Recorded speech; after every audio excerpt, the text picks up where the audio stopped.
Russia is one of your top D.C. daily headlines for August 15. This is a live look at Air Force One at Joint Base Andrews, ready to take President Trump to Alaska for today's summit between the United States and Russia. Russia's President Putin on U.S. soil for the first time in 10 years. This afternoon, Presidents Trump and Putin meeting in Alaska to possibly lay the groundwork for a peace deal to end Russia's invasion of Ukraine. Ukraine's President Zelensky will not be there, and President Trump reportedly not expecting a full ceasefire today. President Trump's federal takeover in D.C. now includes more curfews for anyone under 18 and a conflict for local police. Attorney General Pam Bondi named an emergency police commissioner, giving him the powers and duties of the D.C. police chief. But D.C.'s Attorney General says that officers must continue to follow the orders of D.C.'s local police chief.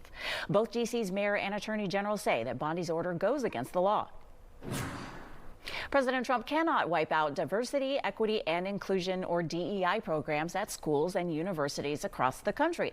On Thursday, a federal judge ruled the Education Department broke the law when it threatened to cut federal funding from schools that continued with their DEI initiatives. The guidance has been on hold since April, when 3 federal judges blocked different parts of the Education Department's anti-DEI measures. Most Americans disapprove of President Trump's job performance. That's coming from a new Pew Research Center survey that says the president's disapproval rate has now climbed to 60%. 61% who answered the survey said they disapprove of the president's tariffs.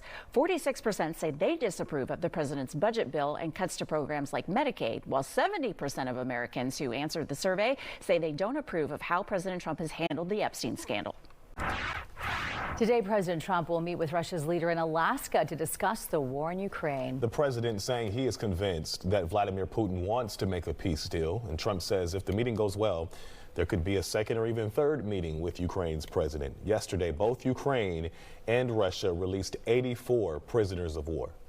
The current American administration is making, in my opinion, quite energetic and sincere efforts to stop the hostilities, stop the crisis, and reach agreements that are of interest to all parties involved in this conflict in order to create long-term conditions of peace. All I want to do is set the table for the next meeting. We're going to find out where everybody stands, and I'll know within the first 2 minutes, 3 minutes, 4 minutes. Ukrainian President Volodymyr Zelensky warns Putin cannot be trusted. He will not be part of the summit. That is Ukraine's president there. And he says that he will be waiting for a call from Mr. Trump to hear how things went. If Putin is serious about a ceasefire and ready to sit down with Zelensky, President Trump says he already has 3 locations in mind for the next meeting. He's also warned if things don't go well today, Russia will face severe consequences. That could be even more sanctions.